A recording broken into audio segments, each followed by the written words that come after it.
Hi எல்லாருக்கும் வணக்கம். என்னடா கையில் எதுவுமே இல்லைன்னு பார்க்குறீங்களா? ஆமாங்க, இன்னைக்கு நம்ம ப்ராடக்ட் ரிவ்யூ பண்ண போகிறதுல ஒரு இன்ஃபர்மேட்டிவ் வீடியோ தான் எடுத்துருக்கோம். இது யாருக்குன்னு பார்த்தீங்கன்னா நியூ பார்ன் பேபி மதருக்கு தான். வந்து 6 மந்த்துக்கு மேலே இருக்க பேபிஸ்க்கு சாலிட் ஃபுட் என்ன தரணுன்ற பெரிய குழப்பம் எல்லா நியூ பார்ன் மதருக்கும் இருக்குது. இதில் டாக்டரே ப்ரிஃபர் பண்ணுறாங்க 6 மந்த்துக்கு மேலே இதெல்லாம் கொடுங்கன்னு. ஆனால் பேரண்ட்டுக்கு என்ன ஒரு இதுனா, இந்த ஃபுட்டு கொடுத்தா இது மாதிரி அஃபெக்ட் ஆகிடுமோ, அந்த ஃபுட்டு கொடுத்தா இது மாதிரி அஃபெக்ட் ஆகிடுமோ, அந்த பயமே வேணாம். ஏன்னா ஒரு டைஜஷன் சிஸ்டத்தை கரெக்டாக இருக்கா, கண்ட்ரோலாக இருக்கா.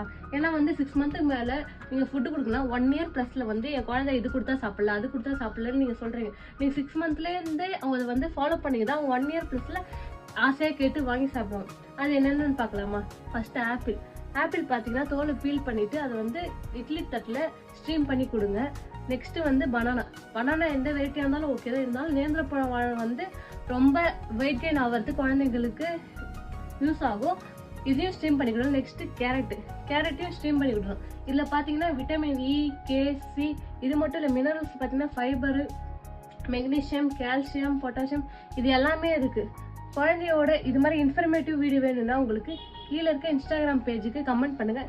நெக்ஸ்ட் நம்ம என்ன வீடியோ போடலான்றதையும் கமெண்ட் பண்ணுங்கள்.